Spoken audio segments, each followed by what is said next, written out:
Welcome back, everyone. Thank you for being here. I hope you are digging in deep into your verse 8 and studying also verse 9.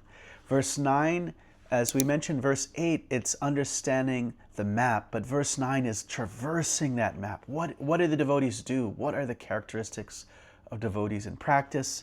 And what are the characteristics of devotees in perfection even?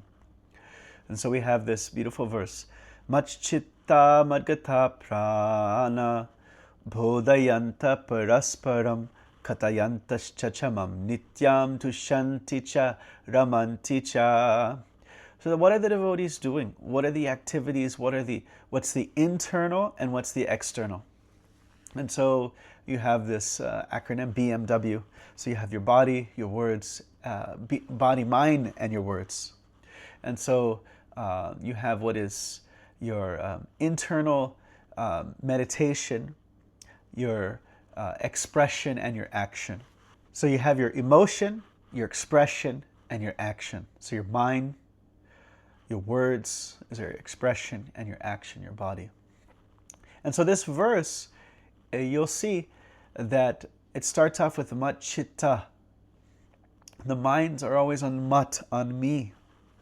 And mad gata prana. Gata prana means like a fish needs to live with water, as a person needs air to survive, as a person is nourished by food. The devotees of the Lord are nourished by Krishna. And what are they nourished by Krishna? They're nourished by discussing about Krishna, talking about Krishna, hearing about Krishna, and thinking about Krishna. There are 9 processes of devotional service, but the primary ones are hearing, chanting, and when this is done maturely, that causes remembrance. So Shravanam, Kirtanam, and Vishnu Smaranam. So here you have Bodhayanta Parasparam. They're Katayantas Chachamam Nityam. So Bodhayanta Parasparam means that they're discussing amongst each other. They're Bodhayanta, you get this word Bud, which means to awaken. And so the hearing about Krishna awakens our original consciousness, our original position. Parasparam, amongst each other, parasparam.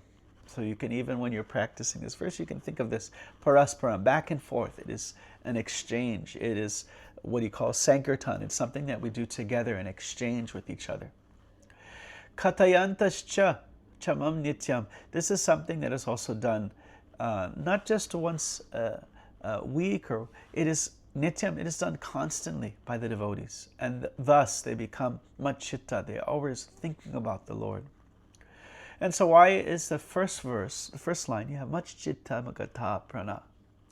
That deals with one's internal focus. And the rest deals with the external expression of it. Because the external expression of it is what affects our internal focus. So you have the internally absorbed and the externally dedication. So let's go over some of the words. Mat means me. Mat chitta. Chitta is your consciousness. Chaitra, like Chaitra Guru. So chitta means your intelligence, your mind, your awareness, chaitana. And so much chitta, their minds are always absorbed. Their intelligence, their emotions, their awareness, it's always absorbed in the Lord. Much chitta, madgata prana. Madgata prana means their lives. In a lower sense, you could just say the body, that their bodies are, their prana, the energy of their life is dedicated to the Lord. Like you have this word, prana arter diya vachaha. These are some ways that the devotees may support the Lord, or not support the Lord, but they may do service. So prana arter diya vacha. This is from the Srimad Bhagavatam. They may do it with their energy, their life, giving their whole life. Arter, they might give their wealth. Diya, they may give their intelligence. Arvacha, they may give their words. These are different ways one may engage in service. And so, madgata prana. So prana, you may know this word, is air or life air. So it means in a kind of lower sense that you're just engaging, you're giving your body, you're just dedicating your body in service. In an even more higher sense, is that it's like the soul, the person within that body cannot be satisfied. Just like a fish can't live without water, or a person can't live without air, or a person needs food to survive. That madgata prana, they can't live without me, without this connection. So this first part, first line, machchitta madgata prana, is talking about their internal absorption. And the last three lines, because the sadhana of hearing and chanting is so important, the last three lines are just dedicated to this aspect of sadhana.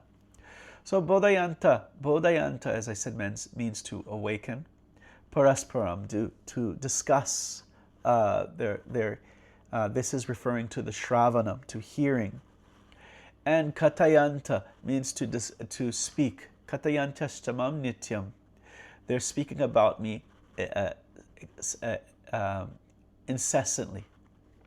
Nityam. Nityam means eternal, but it also means always or constant. Katayantaschachamam nityam, and tushanticha ramanticha.